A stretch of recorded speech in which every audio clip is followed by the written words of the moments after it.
Let's see, 7:49 the time now. How do you make a robot more human? That's the challenge that's been set for a team of Edinburgh scientists who started work with one of the world's most advanced so-called humanoids, NASA's Valkyrie robot. It's two-legged, human-shaped. This machine has been developed with the ultimate goal of sending it to explore the surface of Mars. Take a look.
With us in the studio is Professor Sethu Vijaykumar, who's the director of the Edinburgh Centre for Robotics. And you've been working on this project with NASA.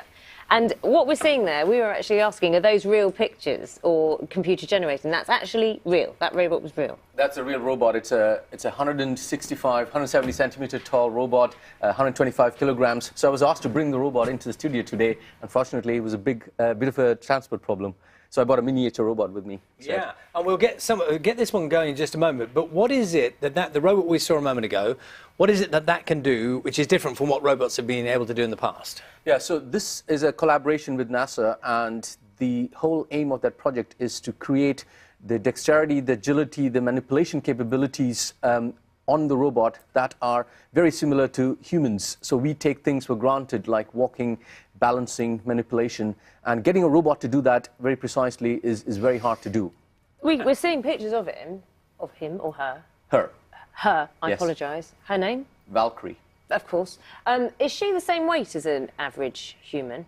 She is much heavier than an average. Because the reason I ask is, isn't the idea that the robot... It's obesity, it gets everywhere. You should have done something about that. Stop it. The problem is, the reason I ask is, isn't she supposed to almost represent a human, and so how humans would behave eventually if we get to Mars? That's correct. So one of the key aims of this project is to have what we call pre-deployment of unmanned missions to Mars. So that would make, for example, a space mission to Mars much cheaper, because you can have a robot go ahead of time, actually pre-deploy some stuff and wait for the astronauts to come and inhabit or do the things on Mars. Will you help Charlie with this I'll robot? be honest, I don't have a terrific track record with robot-based things, but so what have you brought it? This is so maybe I can get the robot going first, so that we can see what it can do. So this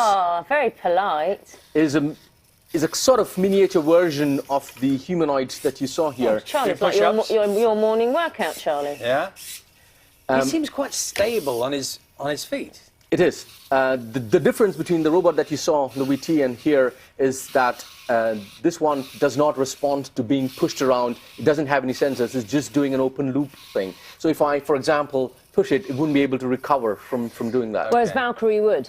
Absolutely. So it has got sensors, the LiDARs, the cameras, touch sensors, talk sensors to figure out exactly what it should do in response to novel situations. And this is the robo-limb, I can see. That's what it's called. So tell us about this. So the technology, like getting robots to space, may seem a bit far away for you and me. But the idea is some of the technologies that we develop and sort of build on actually can create interesting offshoots. So you're attached now. You're attaching yourself to the hand. To the hand. So this is an example of a prosthetic hand, which can be actually used by patients who've had a disability, who've lost a limb, and essentially a way of restoring some grasping capability. So what we're going to do is, so I've attached an EMG sensor which actually senses the muscle activity on my hands, and we're going to get the robot to Work. to respond to that. So it's now replicating your. Can you bring your hand a little closer Yeah, so okay. can we see that in the same shot? So that this hand is replicating what so yours is just a minute. doing. Let me just try and get it right. Got to get exactly the right muscles under Yeah, the band. yeah. haven't One out of you? the way a little Yeah. bit. So, okay. There we It's go. a bit of a fiddly thing. Okay, let's see.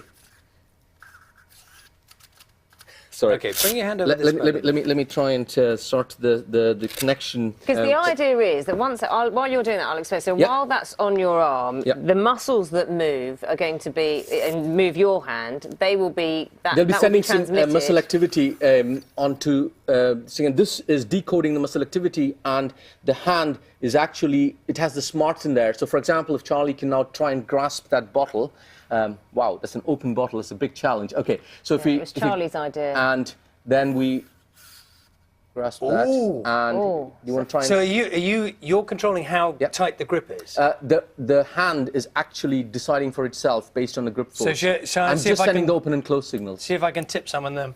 Try that. Yeah, Oh, it's going to go everywhere. that's 'cause okay. it's You very- can have a drink if you want.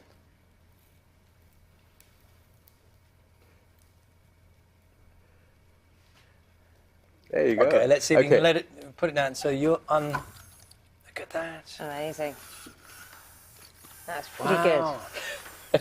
Incredible advancements. And how quickly is the technology moving forward? So it is a challenging field because we are getting new kinds of sensors, new kind of actuators, new kind of actuators, and the real challenge is to get all the bits and pieces together. So you need skills in engineering, you need skills in mechanical engineering, software engineering, you need skills in aesthetics and design. So I would say for somebody who is very keen to get into robotics, we've got a very good program. BBC has recently bought out the microbit, so I was involved with the launch of the microbit. And does this control the individual fingers? Can you point, for example? Are you taking it off now? I've taken it off, Yeah. but no, it doesn't. So, Okay. so what it does is it sends a very sort of coarse open and close signal. The whole idea being that we don't want to load the cognitive load on the person who's operating it has to be minimal. A lot of the smarts has to be devolved to the robot, and if you get the smarts devolved to the prosthetic hand, you can actually operate it in what we call the shared autonomy mode. We have to stop now because my arm is aching because it's Okay. actually quite heavy. Okay. Thank you very much. It's really interesting. No worries. I'll give you a little squeeze on your knee, look like that, with the Sethu. mechanical hand. Good. Sethu, Thank you very lovely much. to meet you. Thank you so much. Good. Fascinating stuff. Time to get the news, travel and weather at where you are. We'll see you soon. Thank you very much.